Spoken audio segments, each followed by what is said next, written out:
everyone. So welcome to UKIYN EcoPeace Cafe session. So today we are going to discuss implementing community-based projects. You all know UKIYN EcoPeace Cafe started in August, and we are hosting different sessions on climate change, peace building, and social justice. And in November, we are focusing more on the action level, and we completed a session on mentorship, and now we are going to explore how to implement projects. And I'm sure all of us are implementing some kind of projects in your communities and also working with different organizations. So this session is going to be more interactive, and I would like to listen your experience. So please feel free to share your experience and learn from each other. So this session, we will have an icebreaker, then we will go for a speed networking, and then we will explore like how to design a project, and then we have a breakout session. So there you have the time to design projects. So that's about today's session. And so I would like to welcome all of you to this session, and also this is the time to know each other better. So please feel free to share your name and the project you are currently working on. Tapanna Ramesh. I work for a charity called Interfaith Scotland, and a project that's ongoing now, started last year, is our National Interfaith Youth Advisory Board, which is basically we're bringing together young people from different faith backgrounds to come together to form an advisory board, and they're from different university from the age of 18 to 30. Thanks, Abarna. And Eda, do you like to go next? Hello, everyone. This is Eda Molla. I am the Interfaith Youth Network Coordinator for Religions for Peace UK. We are working on this project, EcoPeace Cafe, together with Greshma. And yeah, I'm really looking forward to tonight's session and connecting further with you. Thank you. Ellen, would you like to go next? Yes. Okay, I've just become a life coach, and I'm exploring all different types of things that are going on, because my mission is going to be to bring young people together so that they can explore what they truly want to do in life, instead of just having everybody tell them you have to be in business, you have to do this, you have to do that. I'm working on finding out what they want to do and helping them get there. So the environment is very dear to me. So that's going to be definitely one of the sections that I'm going to do. But I'm just starting out, so I'm trying to learn as much as I can from everywhere. Thank you so much, Ellen. Thank you for joining. And next, Amandeep. Hi, good evening, everyone. My name is Amandeep Koman. I am co-founder of EcoSeek UK, but EcoSeek operate all over the world in many different countries. So for the UK part, one of my main focuses is about loving where you live. So be passionate about what's going on around you, and make sure that as Punjabi people in the diaspora, there are a lot of concerns and worries that we have for what's happening in Punjab and wherever many Punjabi people live. But also our gurus from the Sikh teachings have taught us that, love where you live, be an active member of society wherever you are in the world. And so for me, living in Leeds, I have applied to be a co-commissioner. So the Yorkshire and Humber Climate Commission put out a call for commissioners. And one of my other kind of Sikh friends who is active in this area said, you know what, we need representation. We need to make sure that faiths are also represented at these talks. So I am on co-chairing the communities and engagement panel, and there's a lot of work to do. We don't want to reinvent the wheel. We don't want to duplicate work. What we want to do is make sure that we can bring people together that are like-minded and make sure that good practice can be replicated. If something great is going on somewhere, why can't we just pick it up and put it somewhere else, you know? So I'm really excited to be here today. Thank you, Eda, for the invitation. I think a lot of these events, you know, not everybody knows about, and it's only through one-to-one connections that you kind of find out about them. So I'm sorry for talking so much, but in summary, Yorkshire Under Climate Commission, the Communities and Engagement Panel, and then EcoSeek separately, we want to make sure that the youth are passionate about issues that are relevant right now. Not just going back in history and trying to right the wrongs. It's also about now and our future, you know, what's going on. Green careers, I mean, that's a big thing with South Asian communities. I grew up only knowing about law, accountancy, medicine, and, you know, there's a whole host of careers that young people need to know more about. So I also have a bit of an organization called Seek Futures, and we're trying to say that sustainability ties in so much to your belief systems, you know, as people of faith and religion. Oh, I'm out of breath. So if any point anybody wants to connect on that level, or please feel free to contact me through, but I will stop talking now. Thank you very much for having me here and for listening to me. Yeah, thanks, Amandeep, and thanks for sharing your work. And yes, and our session is planning to be like very interactive and to know like how you all are work and how can we like adopt your success and also learn from the mistakes. So thanks for sharing your work with us. And Philippa, do you like to go next? Yeah, thank you. And thank you, Amandeep. That's inspired me for being here at 5:30 in the morning. So my name is Philippa Rowland. I studied agriculture and I was a government scientist. And now I call myself a community scientist. And I'm working as the chair of Religions for Peace Australia, and also with links with the United Religions Initiative. And I'm really keen, I really love your idea of these models and sharing models of what can be done, because that's been on my heart for 2 years now, to try and set up a framework for exchanging models and ideas of faith-led climate action, because we need to move from hope to action, and action gives us hope. Because if we just sit in the face of this rapidly escalating situation, it's easy to feel quite powerless. And even if it's small steps, getting people moving and getting them to interact with the environment around us. Because our biggest goal, really, from my perspective as a Buddhist, is to try and ensure we take care of all living beings on this earth, that actually help it be resilient and alive and worth protecting. Thanks. Yeah, thank you. Thanks for sharing and also mentioning about action and hope. So the entire EcoPeace Teen Cafe built on the word hope, like especially during the time of hopelessness, we really have to share hope. So thank you so much for bringing that. And Father Julius. I am Father Julius Zelanga.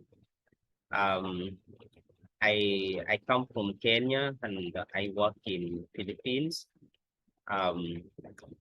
In terms of community-based project that I'm working on, I currently don't have any, you know, but of course I am interested in working with communities, especially in building peace building. So and of course, we are reflecting right now a lot about environmental protection.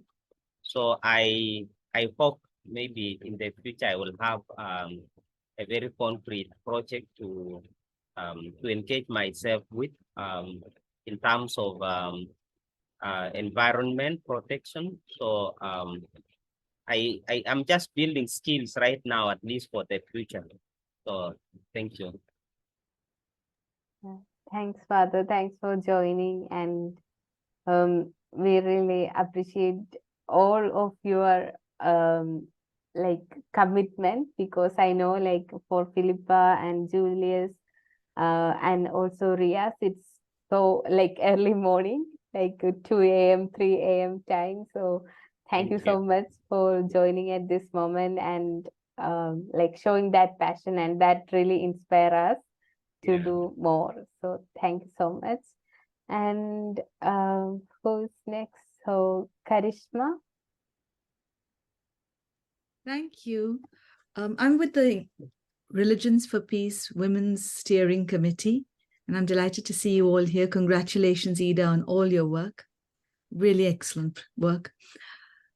We represent, my mother, Jaru, and I represent the Zoroastrian community. And Zoroastrians, as you know, it's a living faith.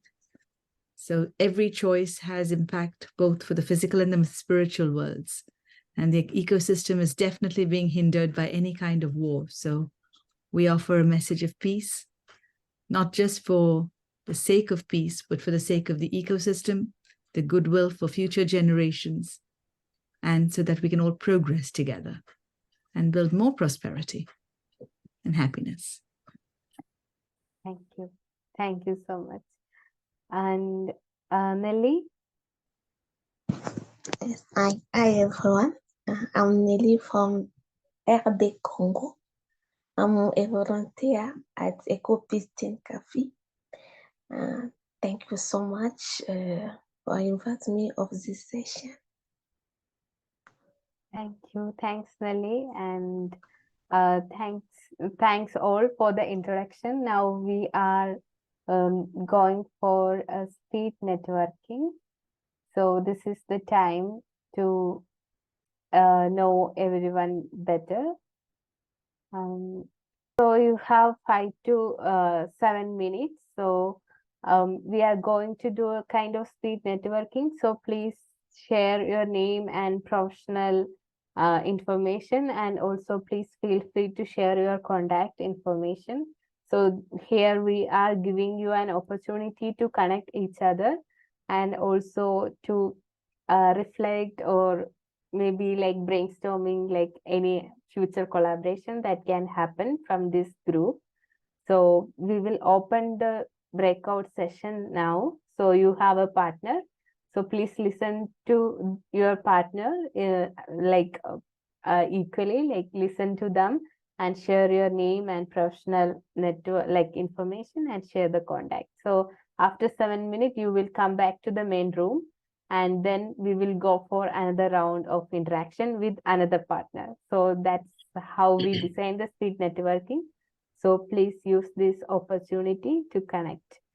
Welcome back, and hope you had a nice conversation. Yeah, how do you feel now? Like, do you feel connected? It's exciting to talk to all these people from all over the world. I love this. Yeah, so let's go deeper into community-based projects, and also please feel free to interact and also share your thoughts with us while I'm talking. So yeah. So I'm actually like sharing some of the definitions on like things like especially on community-based projects and how to plan and how to implement. So as everyone knows, like community-based projects, initiatives or endeavors that are designed, implemented and sustained through the active collaboration, involvement of a community or a group of individuals with shared interests, goals or geographic proximity. So this is the definition of community-based project.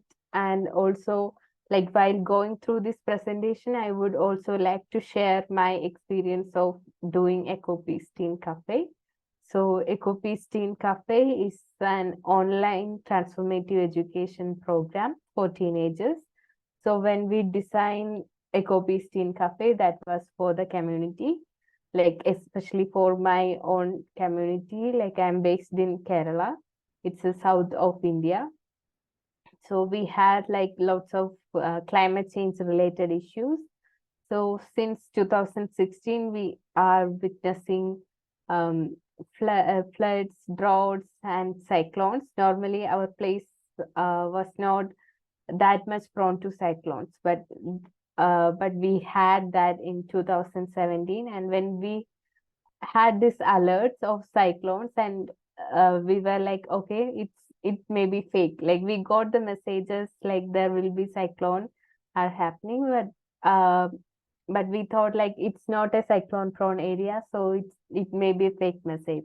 But that was really happening. So we lost so many fishermen, and lots of destructions were happened, and after that floods were there. So in all those cases, children, the most affected people are like the children, like young ones. They witnessed like sudden shutdown of schools, and they had like more than 1 month of leaves because of these issues. And then again, COVID came, and that also interrupts their studying, and they have to stay at home. In that time, I thought like, okay, let's share the message of hope with them. Like at that point, it was so tough, especially like India witnessed like a second wave of COVID was devastating. Like almost every home has like lots of death, and lots of like sad moments were there. So I thought like, okay, let's work with the community and bring them online and give them space to connect and talk with people. So that's how I designed the project called EcoPeace Teen Cafe. So it's a cafe and cafe conversation. And then here I would like to share a video with you. Video shows the 7 steps of implementation of project. So, how to start a community project in just 10 steps. Step 1, That's good. idea. Do you have an idea for a project? Great. There are simple steps you can follow to give your project the best chance of success. Step 2, research. What gap in the community does your idea fill? Is there a need? Is your project already offered somewhere nearby?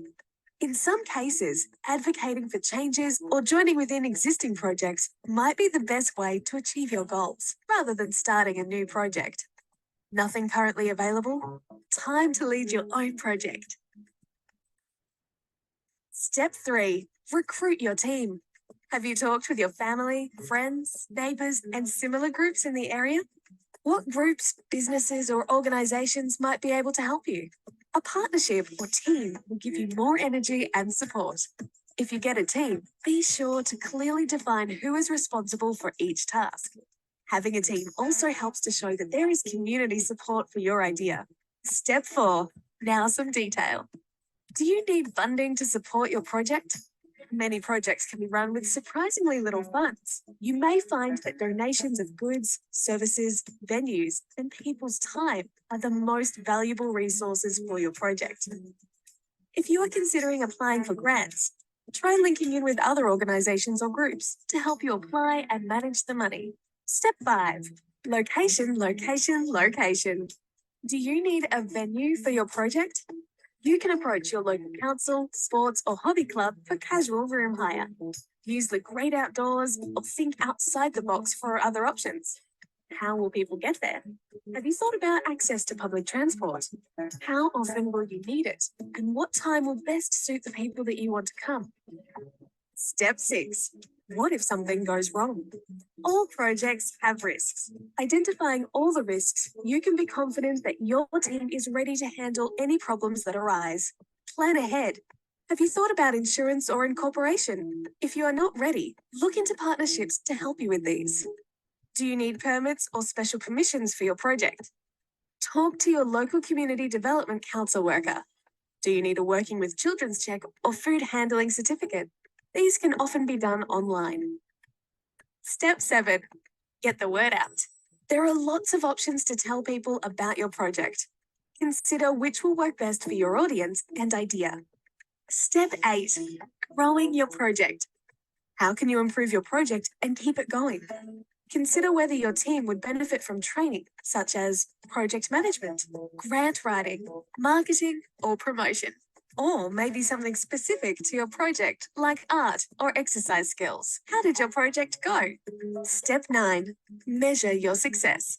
It's a good idea to ask people who took part in your project for feedback and ideas for improvements. You can use this information to improve your project and tell your story to help get more funding, support, or community members involved.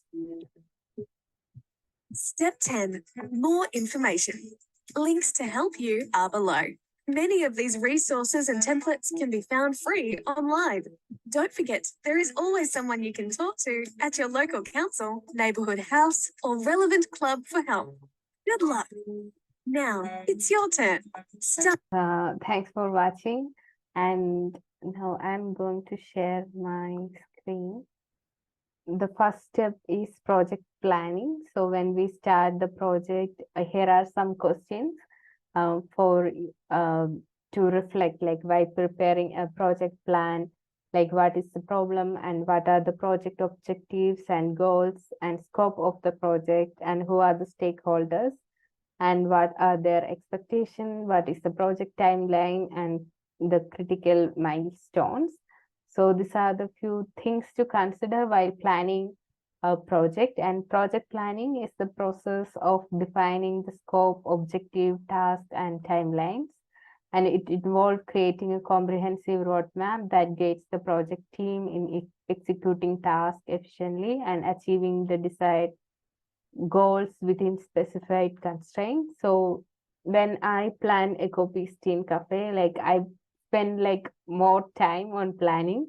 So the idea of starting a cafe sessions for young people was there in 2019 when I graduated from my university for peace, Costa Rica. So I had this plan, but then I had like lots of fears and like how to implement it and how to coordinate this program and what is the best platform to run these sessions.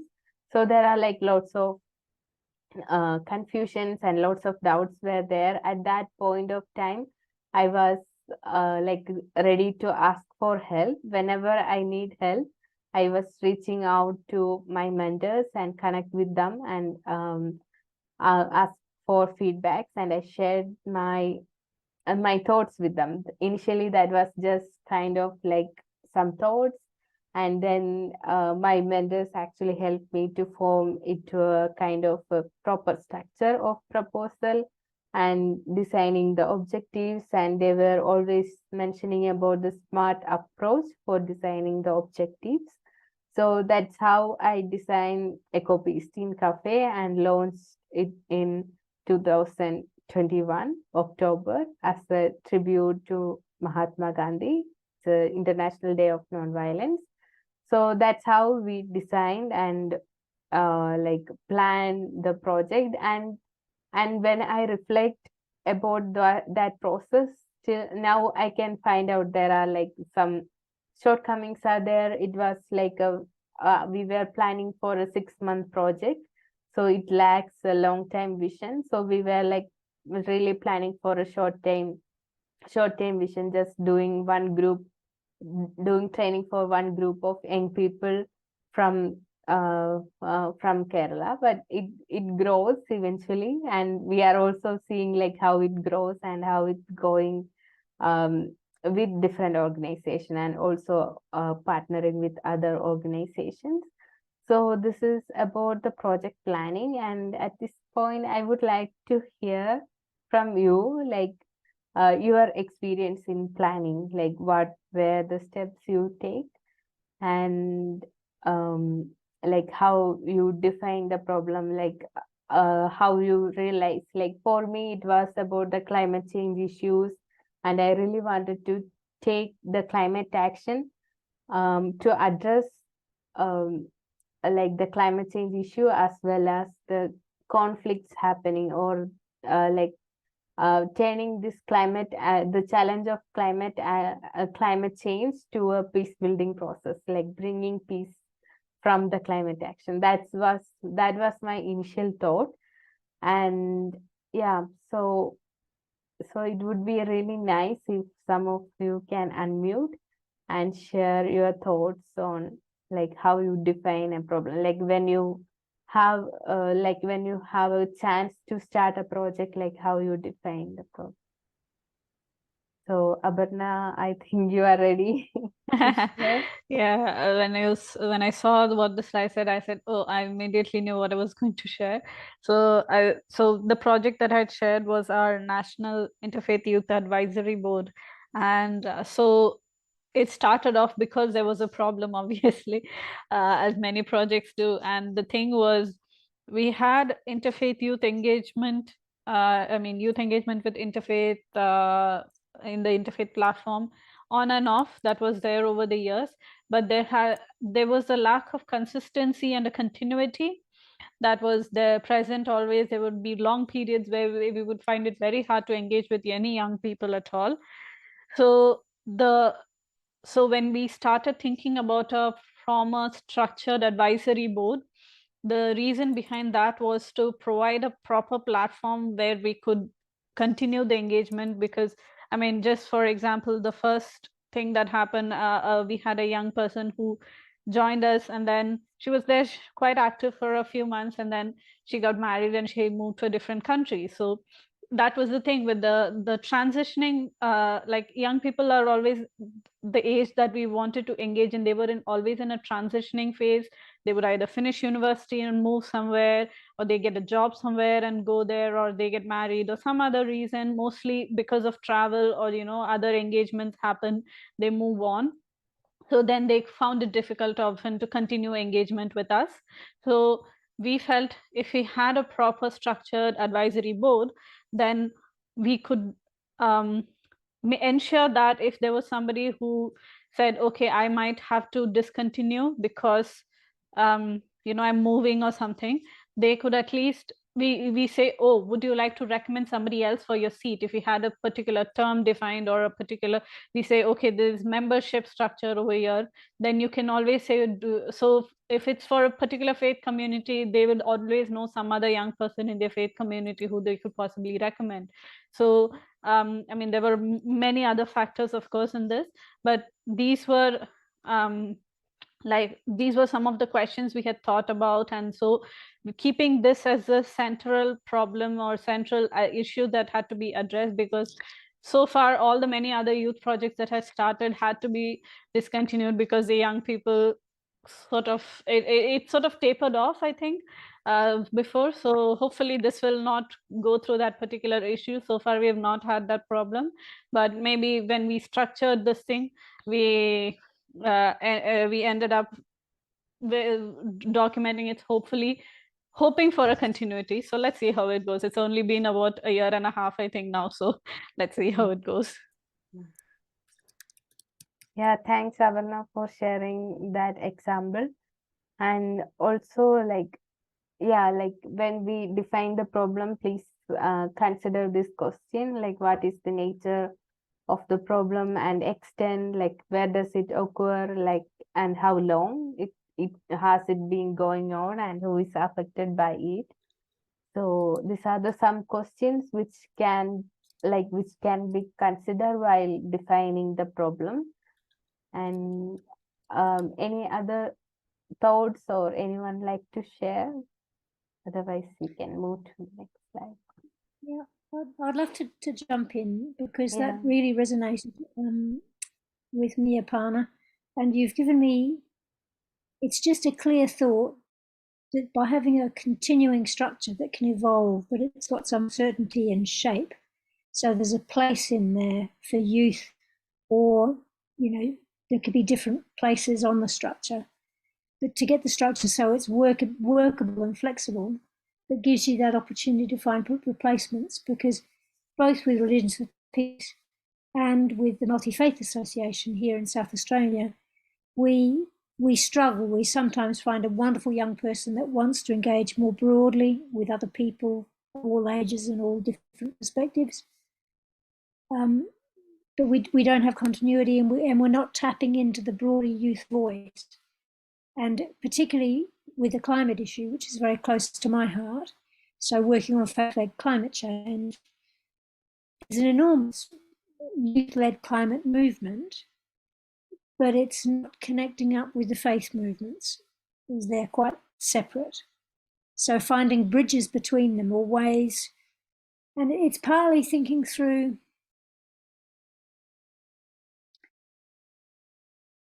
what is it that the interfaith work is offering that isn't there in civilian society. And part of it, for some multicultural, migrant, multi-faith communities, it's an ability to be recognised for all of who they are. You know, that it's wonderful that you're an activist Sikh, or you're a peace-loving Hindu, or you're whatever. Like, it doesn't need to be named or to be made different, but to be in a space that's deliberately set up to respect where within people's frames of reference lies care for the environment, care for peace, care for each other. That's a bit of a ramble. But anyway, I found that helpful, Aparna. Yeah, thanks for sharing the reflection, and also like connecting with Abarna's sharing. So yeah, like while Abarna shared her story, I was also thinking like the transitions happening at EcoPeace Teen Cafe. Like when we started, we have like a group of young volunteers, and then life changes, like especially after COVID, like from online to like when the normal life is back, then there is like transition in everyone's life. So we also have this loss of people. So that also changed like how we work, like how the expectations are changing, and then we bring new people in.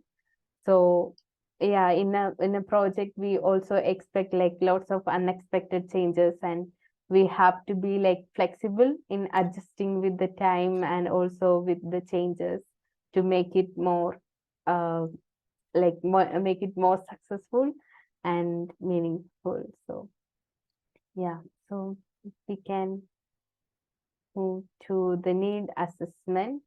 So initial assessment of need is really necessary to enable you to demonstrate and that the project is needed and warrants public funding. So so when I started EcoPeace Teen Cafe, this like I always reflect on like whether I did this need assessment, whether I'm giving like what these young people really needed. So this was something that actually I was keep on reflecting. And the first sessions of EcoPeace Teen Cafe was like 4-month program, and that was like even we planned for the students from one state, but we got application from 2 states, and that was from 2 sides, like north and south. So we had like different like language, like people, like young people who are speaking different languages. So we use English as a common language for everyone to understand, but that was very difficult. So that really affect the success of the project. So all our speakers were international speakers. So these students who are like just 14 or 15 years old, they were really having this issue of understanding the concept, like because of the different accent. So that we were initially we didn't get that, like why there is a communication gap is happening, like because we are creating kind of inclusive space where people can share their thoughts, but during our discussion that was so less. So then we analyzing, and we understood that we really have to focus on need assessment. So these children really need a communication in their mother tongue, then only they can like share their thoughts. They were really having, sometimes they understand what the speakers are saying, but they are really afraid of speaking in English. So we understood that only after like 1 month, like after having like few conversation with the participants, like 1-to-1, and through the mentorship process, we understood that they really wanted to share their thoughts, but they are really afraid of speaking in different language, so in English. So then we understood that we really need to give them extra support in terms of language. So we decided to do the breakout sessions in different languages and bringing in people like who speak in Hindi in one group and who speak in Malayalam, that's my language, in one group, and one group for English who are comfortable in speaking English. So then we have these international speakers. So our volunteers, they will translate this to the kids, and then we resolve the situation. So after having this translation, then the people, like young people, started like sharing their thoughts, and these teenagers are like happy to share their thoughts in their mother tongue. And then we realized like how much wisdom they have, like then we started learning from them, like when they share about the thoughts on equality and equity. And when one of the young person, like the child, was sharing about the issues of equity during the vaccination, like in India, it was most of the vaccination process was digitalized.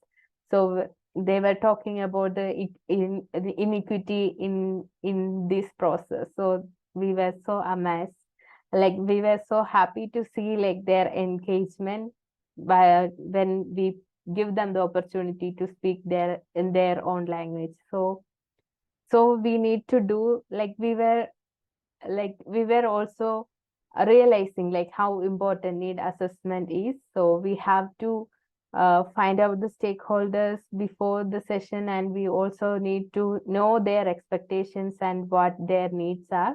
Then we can deliver our program with more effective results. So this is something what I realized and what I experienced from my journey of EcoPeace Teen Cafe. So yeah, so here also you have like some questions like to reflect on and to consider while designing a project. So how will their involvement impact the project and current situation or state the necessities the project? Are there existing solutions or initiatives addressing similar needs, and what gaps or deficiencies exist in the current state? So here are some questions to reflect, and we will share this presentation with you and you can reflect on it. And then defining objectives and goals. This is one of the most important things. So we have to consider like what is the main purpose of the project and what specific objectives do we aim to achieve with this project, and how do these objectives align with our overall goals of the organization.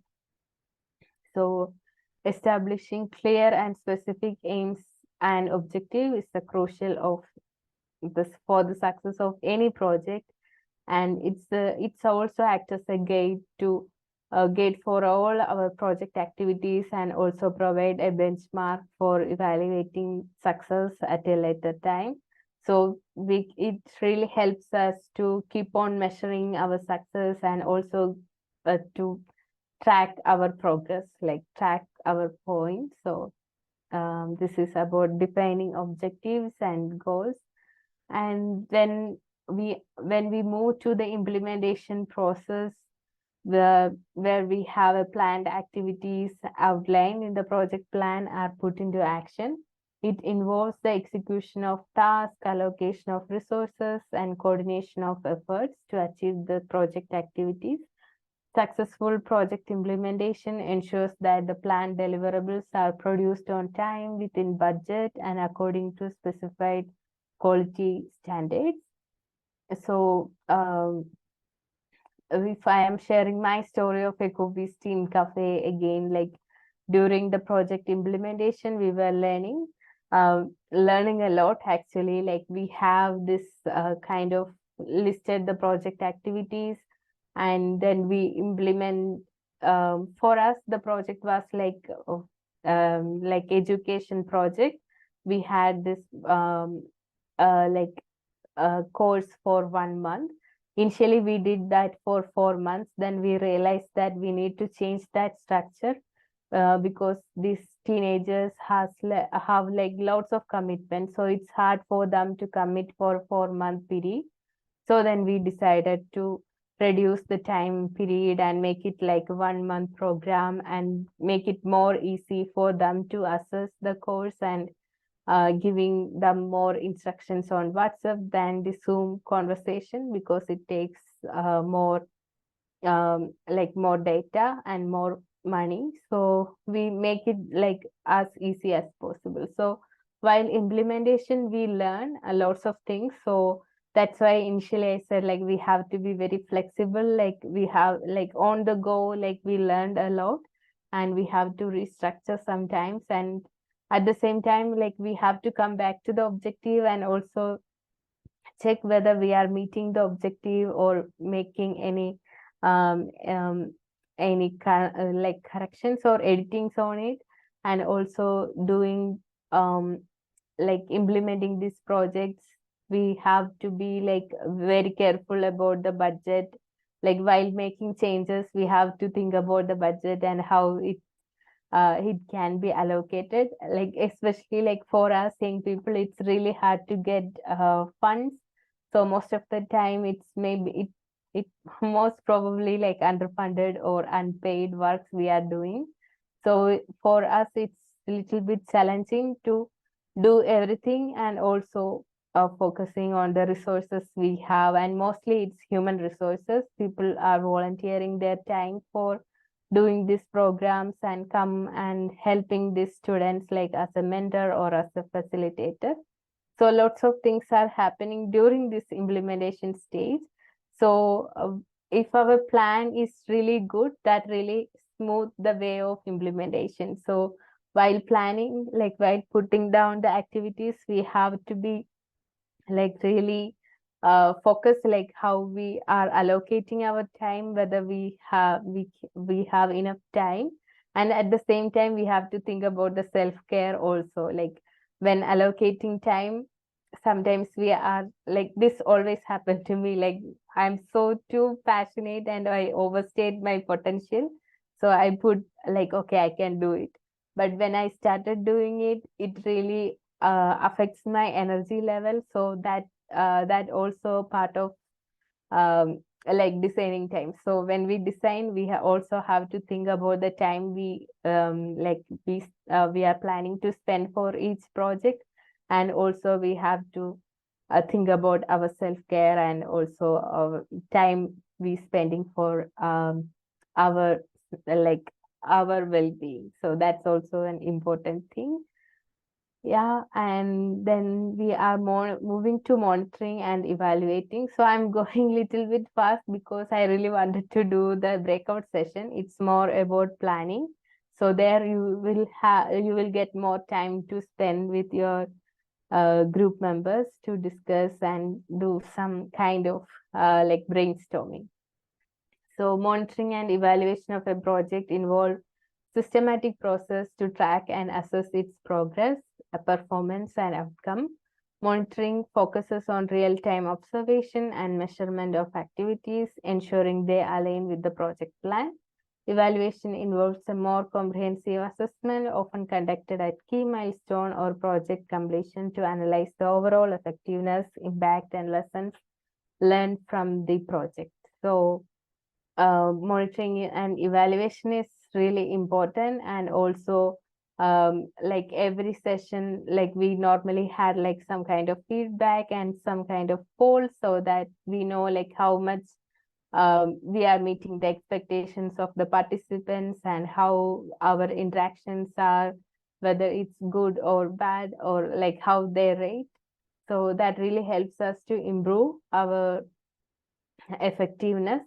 And some point, like I also feel like whether it's okay, like whether we get the result, or like identifying like how these things are happening. Like for example, like when we design EcoPeace Cafe, we were planning to equip these young people to take actions at their local community. So for us, it's really hard to hard to get that result. Like training is happening, like training these young people is always happening, but how these young people are taking action at the community level, like how can we measure that actions, and how can we evaluate? So sometimes we use some kind of applications to assess like whether they do the action, but still it's not that much happening. So these are the some thoughts we are currently working on to make sure that actions are taken at the ground level. So yeah, that's about the monitoring and evaluation. And here also you have some questions to like consider, like are we on track with the project timeline and milestones? Are we staying within the allocated budget? And are the project deliverables meeting the quality standards, and how effectively are risks being managed? So these are some questions which we would like to reflect while we preparing. And also documentation. In every stage we need to document all our activities. It really helps us to identify, and also it acts as a resource for the future also. So the documentation serves as a reference, communication tool, and historical record, aiding in project management, collaboration, and post-project analysis. So make sure that we have good documentation. And the questions to reflect on are like, who is the target audience for the documentation? What is the purpose of documentation? How will this documentation be organized and structured? How will changes, updates be managed? So these are some thoughts. So here we have a breakout session. So if you scan this, you can reach a Miro board. So Eda will share it on the chat as well. Yeah, so in group 1, you can reflect on a recent conflict, like in response to a recent conflict that has disrupted the stability and harmony within a particular region. A peace building initiative is being launched. The objective is to promote reconciliation, social cohesion, and sustainable peace among the diverse communities affected by this conflict. So this is for the peace building group. So you have a conflict, and like you have a recent conflict that has disrupt this harmony within the community. So for that we are launching a peace building initiative. So the objective is to promote reconciliation and working for sustainable peace. So our task would be to design a project title, and also like the planning stage, like how you plan the project, and also the implementation. And then there will be a column on monitoring. So you can take the time. We are planning to give around 25 to 30 minutes. So you can discuss it in the group, how you are going to do such project. So this is for the group 1. And for the group 2, it's about environmental challenges, like the pressing need for sustainable practice. A project being launched to address environmental issues within a specific region. And the community has witnessed diverse effects such as deforestation, pollution, and loss of biodiversity. So here you have to create a project plan with like how you like the steps you taken for the planning, and then for the implementation and monitoring. So you can design anything, like maybe it can be a small cleanup, or kind of like a picnic which is going to do something like for the environment. So it should not, like it won't be like a big project, but it can be a small community level project. You are working with 20 or 30 young people, giving them training or any kind of things. It's up to you. You can decide with your group members. So there is one more. It's about social justice. Group 2 can discuss about social justice, and 3 can discuss about the environment. So in this project, it needs to promote social justice and foster inclusive practices. The community comprising diverse demographic groups faces disparities in access to resources, education, and opportunities.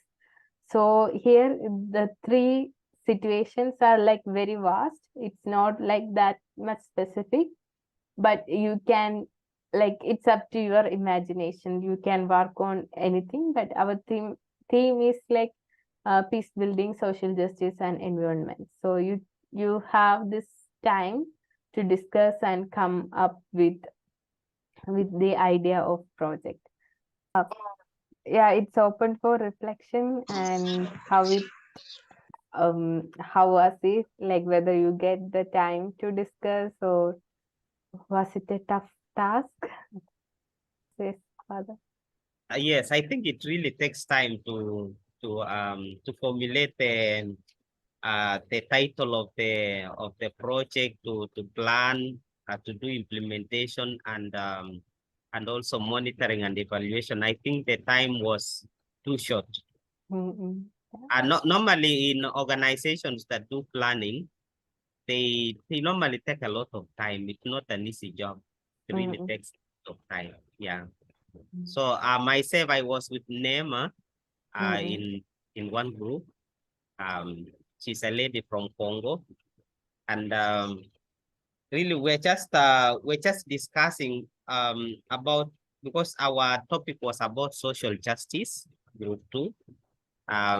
So we wanted to tackle about marginalization of women, especially in Africa.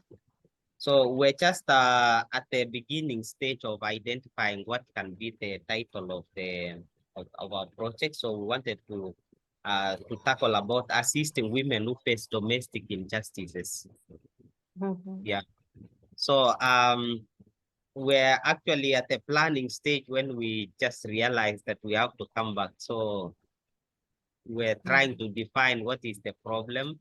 So actually, I think the time was too short. Yeah, Yeah. definitely. Like, yes. Yeah.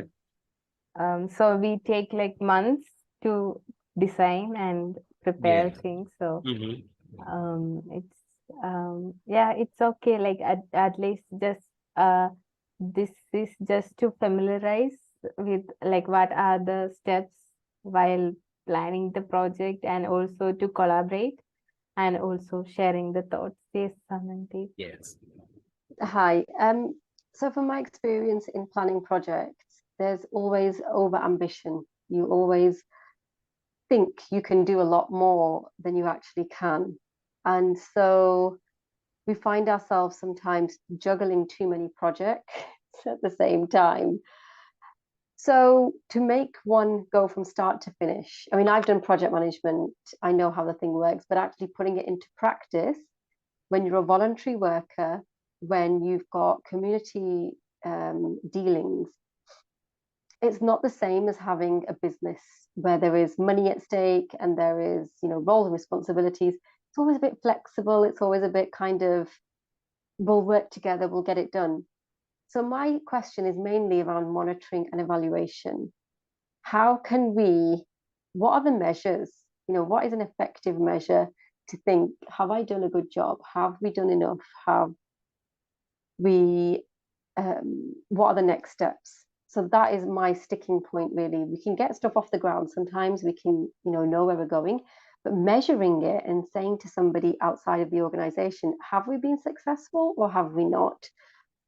You can't just say, yes, I feel like we've done a good job. So-and-so said. A testimonial is not enough, is it? A testimonial is just one part. So what are the other ways to measure success in a community project?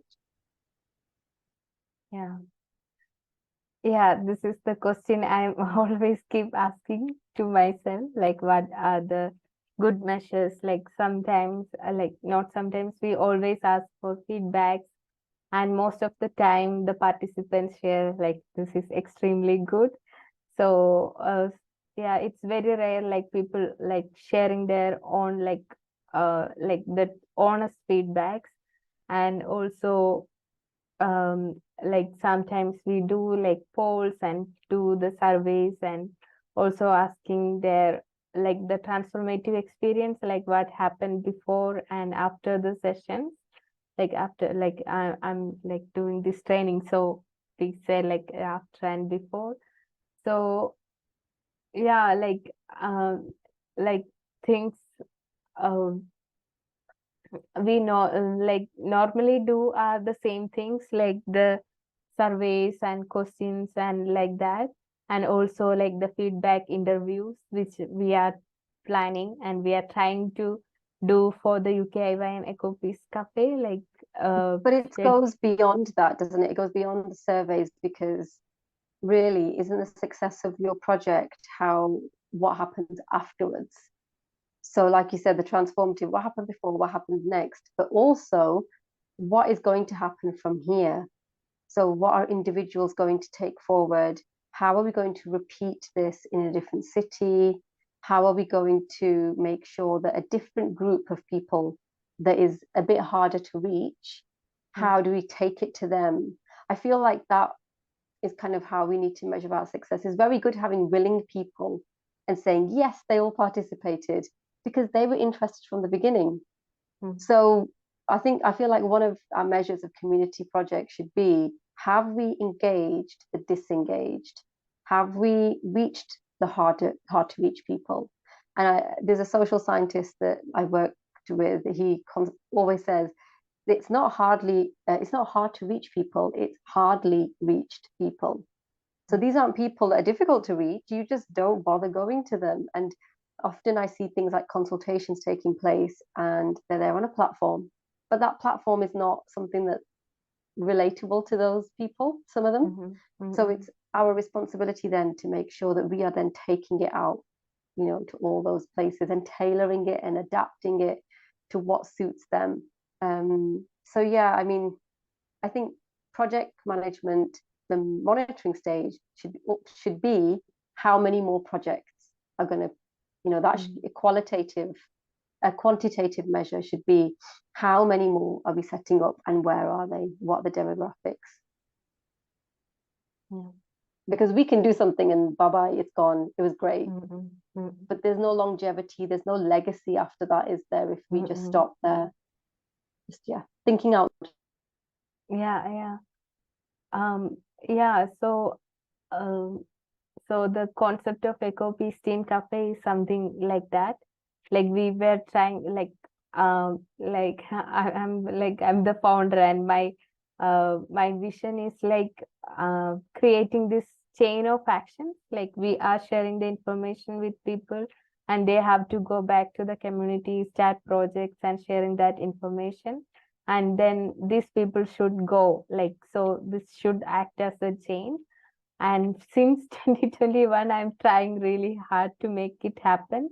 But still, after completing one session, people go like bye-bye. And then very few, like one or two, will stay connected with us. So what I did this year, I tried to equip these people from mostly from African countries. They are really involved.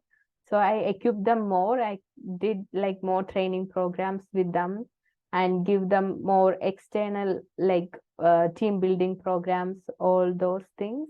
And I'm expecting that they will go out to the communities and take action.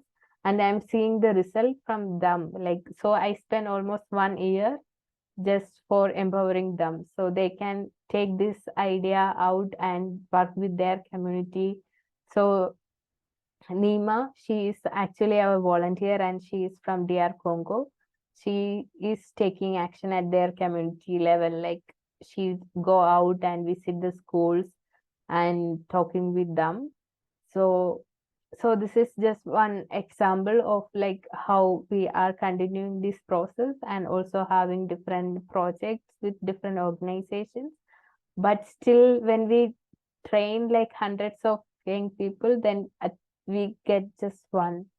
So yeah, that's that's a kind of tough situation sometimes, and sometimes it's really demotivating, like spending lots of time and we don't get that much of result about it. So Amandeep, thank you so much for mentioning that. And also, like, this is something that I'm really struggling, like monitoring and how to find this when we talk about the social impact or climate action, how can we find this quantitatively? Like, how can we measure things, like in like But more? also the collaboration side. So when we look at partnerships and collaborations, we also need to identify, to make this project a success, who are the partners we need? Where do the collaborations need to be? And sometimes they don't work out. They could be with organizations that your values don't always align with, and you don't realize that until further down the line. So managing that, you can have them at arm's length. You can have, various relationship levels. Some of them you don't want to keep too close. Sometimes you just want to be from the arm's length. Others you want to work in partnership. So I feel like that is a big answer to a successful project. How to get a successful project. You can't do it alone. Collaborations are key. And also weaving it into things that matter to the audiences. So for environmental projects, we're always saying, well, actually, if you're not interested in climate change and we want you to be, then maybe we need to focus on what you are interested in. And that would be health. Public transport is a big thing. In the UK, people want to, have their say on public transport. So maybe we use certain avenues, we use existing events to then just piggyback and say, can we also say something and, get a captive audience and influence them in that moment when their attention is focused somewhere that they are interested in. But it's very complicated. I don't think it's as simple as someone wants to plant trees, we go out and plant trees, we see how many trees are planted. And I think that's where the misconceptions lie around the work that we do in community interest organizations. That's just not enough. Yeah. And I think there's also you were pointing out, Amandeep, like about the feedback and things, like surveys, whatever feedback. And when you come to community and when you're dealing with people from from such diverse backgrounds, no matter where you are now, like multicultural, multi-background life exists wherever you are in the globe, wherever you're working. And so in that case, there is no one solution. If you try a method that will work for one type of group, it won't work for another group, or even individuals itself. It may work for one person. So like you said, when it's a community, while it's easy enough generally to talk about some things as in a project management thing, like when they say, when you're talking about community focused work, it's a lot harder to understand, the feedback and, build upon it as well. So I think Greshma also pointed that out when you were talking about how some things worked with one community and it didn't work with the other community, and you have to retailer your whole sessions because of that. So and that is not easy. Like changing your whole mindset when you're fixed on one particular pathway to change to another. And also the feedback that people want to give, they're not always comfortable, depending on the socioeconomics and demographics. Not everybody's comfortable doing a survey. They don't want to fill in a survey. They want to talk. They'll talk to you about it for 10 hours, but they don't want to write anything down. They just want to chat about it. They want to, digress a little bit. But those conversations are so important when it comes to community, because then you know where your project fits in their life. It's not at the forefront of their mind, but it's definitely somewhere. And then for you to understand how future events are going to go is really important. And I think it's a big responsibility, I think, for faith groups, because sometimes we're approached by organizations who say, we want to you to help us, and we don't always have all the answers. Our community is so diverse, even though it's one part of the community that we're focusing on. We can't address everyone's needs and stuff. So I think there's a lot of feeling that we sometimes create disappointment. And we don't mean to. We're trying to attract the audiences, but there's a lot of dependency. I think that we are the gateway into a community, and it's not the case at all. We need to get better.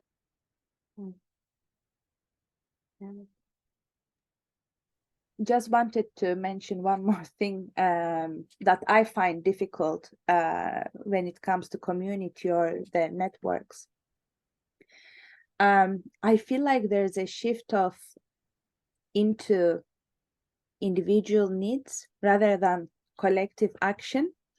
So I find it a lot like young individuals that I work with, they want to bring their own ideas, but when I'm saying, okay, this is great, who would like to come along, so we work around this, make the project more appropriate and all of that, they don't approach.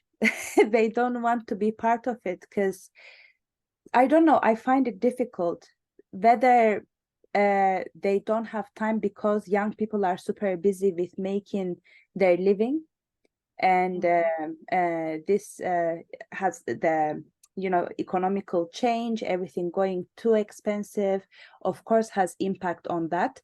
Young individuals are worrying, perhaps they have to do even 2 jobs here in UK, for example, to make their living, but also, I don't know, do some saving for their dreams, whatever they want to do, or they want to find job opportunities, but they cannot do that. So their expectation is from the organization to find them job.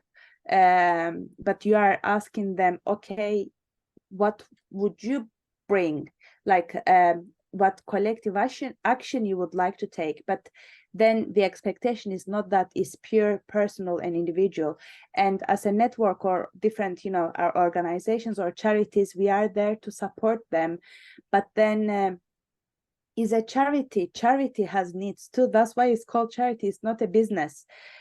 So what do you bring in? So motivation is there, but then when you want to support them and make their dream to become reality, then I don't know, I find these boundaries, and sometimes I feel difficult to communicate with them, because I don't want to hurt them. I want to encourage them, empower them, or my organization.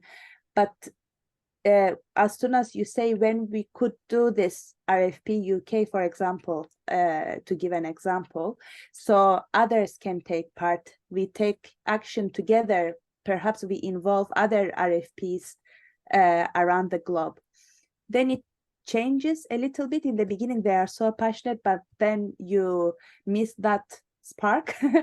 I don't know, that is just one question actually out there with sharing the experience. I feel it difficult sometimes to get the collective action.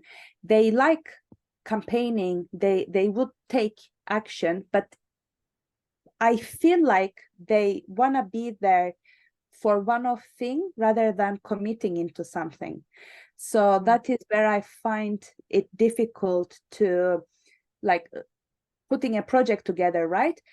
I'm always trying to think, which my brain gives errors. What should I include, which is interactive, but also exciting, but also gives them passion, like, their passion and all of that. Whichever angle I tried in past, and I've been with RfPUK since 2020, like when COVID started. So of course I experienced the effects of COVID and lockdowns, and then after COVID time, that has been the issue always. And I'm like, what now? Like, as being you guys also, project managers and coordinators, do you have an answer to this? Like, or am I doing something wrong? Am I giving too many options or too less options? I'd say one of the things is we shouldn't be dependent on these people to see things through. So we should use people's skills and strengths where they have them, and we should have a core group that can see things through, that are constants. We've been around for a few years now, and people have come and gone, and it's been great to have their passion and enthusiasm and energy. but sometimes they haven't been able to see things through because of their time commitments.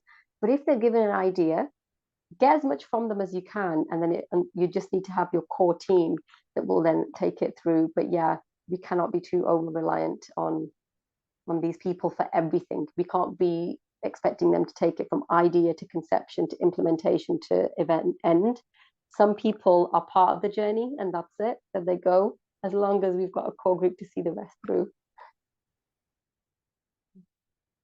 And changes within the core group has different effects. Like, Yeah, for example, there is another person joining the core group, right?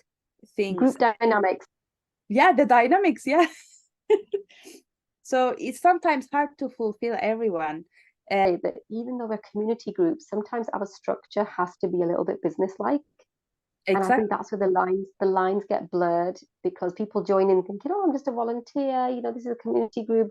What's the big deal? Why are we being so? But at the same time, if we don't have those strict rules and responsibilities and things in place, then we will not be as efficient as we could. But then you don't want people to say, well, this is like going to work. You know, I didn't join this community group to get another job.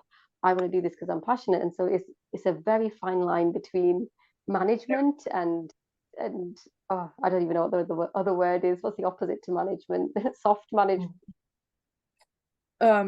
We talked a lot, and I'm so sorry I didn't want to go over time, Greshma, but I'm really curious to hear Aparna's thought in this topic, because it is kind of core of when you are putting a project together, isn't it? You need the resources, which is volunteers, people, and also people that you want to get their attention, you know, and their involvement and everything when you put that project out.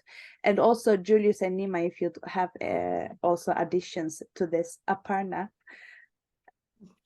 Well, I was just thinking, oh, so it's not just us who have the same problem, is it? That was the thought that was just going through my head. But like I said, so far, because this is a very new project, I've not yet had that issue. I mean, I am expecting it at some point. Don't get me wrong, I'm too optimistic. But I think these were the issues why we started this advisory group. So so far it has been, but that consistency of, you know, you start an idea, it goes a bit, and then it just flares down. I think, as Amandeep said, you can't be reliant on that particular group. I've learned that the hard way now through multiple experiences. And I think with the volunteer thing as well, like so far, so what I have adapted to is, with the advisory board, I've not started like, oh, you know, let's just start something massive like a conference or something like that. I've not done that. So we've done like small projects, which if none of them come as well, we can still carry on the project. That sort of ideas is what we have started with. And so far, the what we've done is, for example, we tried an idea of an intergenerational retreat, so that we could have some of the young people run some sessions as well. And we didn't depend on, see, when you do a retreat, you cannot do it any time in Scotland other than summer, right? So, but then again, when it comes to that particular time, a lot of the students are traveling, they've got other plans, they've got summer internships, you know, they're not always available. So we didn't, initially we thought of it, having it as a youth retreat specifically, and then once we spoke to some of the young people about their schedules and things, we realized that it may not be possible to just have it as a completely just a youth retreat, because they have, you know, they've already got summer plans for sitting, some of them are traveling and all that. I mean, few of our members are international students, so that's the time they would go to visit their parents and things. So yeah, so that time they can't commit. So only a few of them were able to commit to that particular time period. So then we said, let's do it a combined thing. Let's have it as an intergenerational retreat where they would run some sessions. So it's not like the whole burden of the planning is on them as well, and they don't feel that this thing. So far, so that was just one example. So every other unless somebody said, I really want to take over and do something, I've implemented something new and we've supported them through it. But otherwise, it has mostly been small projects which they have, so they can devote the time and they don't feel like we are demanding too much of them. So I think that's where that's because I knew that these would be challenges when I started thinking about that advisory board. I had in mind that this is how I wanted to approach it. So I started off with that particular viewpoint, but I did tell them, you know, if at any point you feel you want to commit more and you want to do bigger things, it's not like we won't support you through that. We will, but it's just that we are not like, and I think they were realistic. In their first meeting itself, nobody said, you know, let's start a campaign for, asylum support of asylum seekers or anything like that. Nobody started saying very extremely over ambitious thing. They started identifying social issues like poverty or education or refugees and asylum seekers. They picked out these main issues and they had a very nice think about what realistically and how realistically they could contribute towards, you know, handling that particular issue. So I think it's I think it was Amandeep earlier, she said sometimes in projects people can tend to get over ambitious, and I thankfully even if whatever thought process they had initially, I said, oh, you know, these are some of the things young people have so far done. So they had an idea of what realistically would be possible. And so far I can see, like, if I go back, I mean, I still haven't done that, like the evaluation thing is yet to be done. So they had a meeting in February during World Interfaith Harmony Week when they said these are some of the things they would like to be a part of or like to do, some activities or some events. And they've done quite a few of those. If I'm just thinking over the top of my list. I still have the whole list. I haven't looked at and seen if there's some other idea that they haven't done, but it's been implemented. I won't say every single one has been able to come to every single thing, but at least few have shown up to different things. And I think that has kept the engagement going. So I think maybe it's realistic attitude is the most the best way to go about it, I think. Yeah, thank you so much, Abarna. It's so deep. I think when we are we are having this experience in project management, then everyone needs to talk more and more, especially doing multiple project. Each project and each day gives you different experience and different learning. So thank you so much for sharing. And it's already we are on over time. So thank you so much to everyone. And thank you for being here, even it's so late. And yeah, and we have one more session this year. It's on November 23rd. It's on reflective practices. So we are going to reflect on from the session 1, like how our journey was and what we learned and how we work together, and the self-reflections will be there. So some self-reflective practices. So please join on November 23. And also we are preparing a toolkit. So we hope we can bring that to you very soon. We are working on this toolkit especially on the actions, the potential actions that we can take for our communities.